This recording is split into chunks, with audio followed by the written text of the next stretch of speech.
Kita sekarang berada di lokasi Gunung Uhud, lokasi terjadi perang Uhud. Ya, perang Uhud di mana banyak syuhada, banyak para sahabat yang gugur. Salah satunya adalah Hamzah, paman Nabi, yang juga mati syahid di dalam perang Uhud ini. Dan di depan ini adalah kuburan dari para syuhada. Ya, dan di sebelah sana kita lihat ada bukit. Ya, kalau kita zoom ya, ini banyak orang di sana ya yang berdiri di atas sana. Itu adalah Bukit Pemanah. Dikenal Bukit Pemanah. Jadi ketika kaum Quraisy, kaum kafir ingin menyerang Madinah, nah mereka menyerang Rasulullah, menghadang mereka di sini di Gunung Uhud ini sebelum mereka masuk ke Madinah, ya, melalui diskusi dengan para sahabat, ya, apa mau bertahan di Madinah atau balas menyerang, ya, karena ketika itu Rasulullah baru tahu bahwa kaum Quraisy ingin menyerang kota Madinah. Nah, akhirnya para sahabat dan termasuk Rasul akhirnya sepakat untuk menghadang mereka di Gunung Uhud. Nah, disinilah mereka menahan dan terjadi perang besar yang awalnya umat Islam menang, ya, karena di atas sana adalah bukit para pemanah yang dimana ada sekitar 50 orang pemanah yang ditugaskan oleh Rasulullah untuk memanah kaum Quraisy yang datang entah dari sebelah sini. Ini ada dua arah ya, ke sana arah ke Mekah ya. Entah musuhnya dari sana atau dari sini, yang pasti dua-duanya ini musuh menyerang ya dari dua arah ini. Cuman ada sebagian yang ditahan oleh para pemanah, jadi musuh tidak bisa masuk ya ke arah ke sana ya, karena pasukan muslim ada di sana. Mereka tidak bisa lewat karena dipanah-panahi oleh para pasukan pemanah ya. Jadi sehingga cuma ada satu jalur ya, entah mungkin yang di sini jalurnya langsung menyerang, dan saat itu kondisinya umat Islam menang ya. Tapi ketika para pemanah yang di atas bukit melihat bahwa kita sudah menang, umat Islam sudah menang, dan mereka di bawah sedang berbagi-bagi, terlihat sedang berbagi-bagi ghanimah, harta perang ya, mereka yang di atas bukit turun ke bawah, padahal Rasulullah sudah mengamanatkan ke mereka jangan turun ya, mau apapun yang terjadi jangan turun, tetap mereka ada di atas sana. Tapi mereka sebagian besar turun, hanya sisa 7 orang pemanah saja.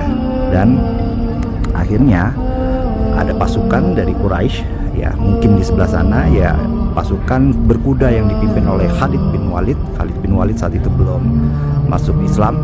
Mereka bisa dengan mudah menyerang. Jadi umat Islam diserang dari dua arah.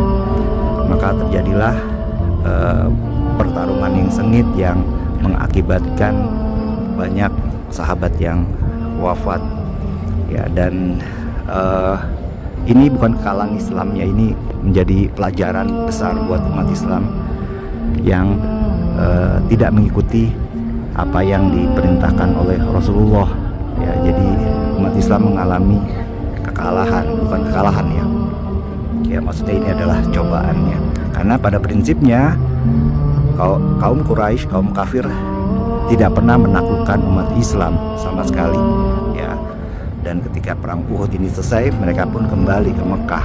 Mereka tidak mengalahkan umat Islam, cuman memang umat Islam saat itu banyak yang wafat dan menjadi syuhada.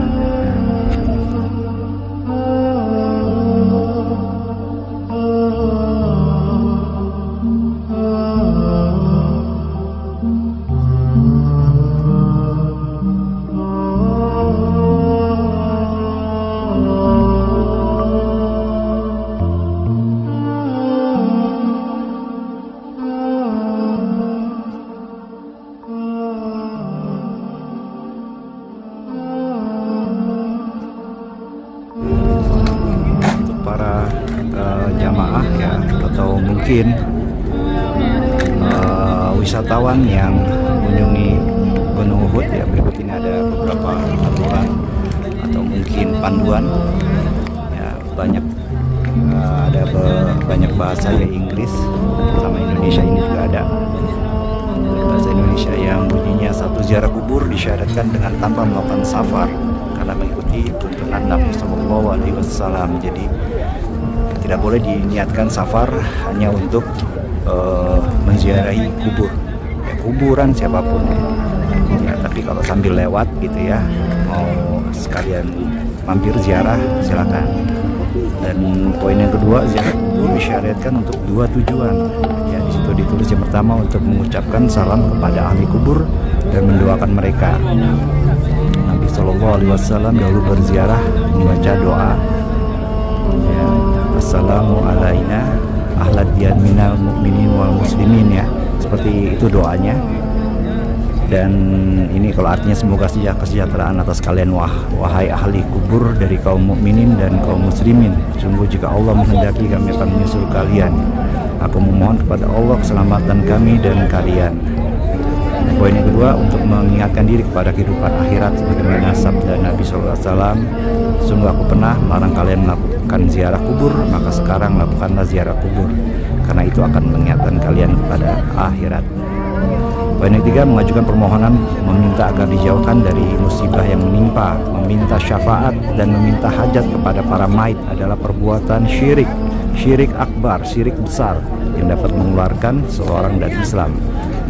Kembali hanya kepada Allah semata untuk menghilangkan mudarat yang menimpa Anda dan mewujudkan keinginan Anda sebagaimana firman Allah Ta'ala, jika Allah menimpakan suatu bencana kepadamu maka tidak ada yang dapat menghilangkan selain Dia, dan jika Dia mendatangkan kebaikan kepadamu maka Dia maha kuasa atas segala sesuatu. Dan Nabi SAW juga bersabda, apabila Anda meminta hajat maka mintalah kepada Allah, dan apabila Anda meminta pertolongan maka mintalah pula pertolongan kepada Allah, hanya kepada Allah, tidak kepada siapapun, tidak kepada wali, tidak kepada orang suci, tidak kepada orang alim manapun, ya, mintalah langsung kepada Allah. Nah, poin keempat, mengusap-usap kuburan merupakan amalan bid'ah yang diadakan dalam agama, tidak boleh dilakukan dan termasuk wasilah yang dapat mengantarkan seseorang kepada kesyirikan. 5. Tidak boleh mencari berkah dengan mendaki Gunung Uhud dan Bukit Rumat, ya, Bukit Rumat adalah bukit pemanah.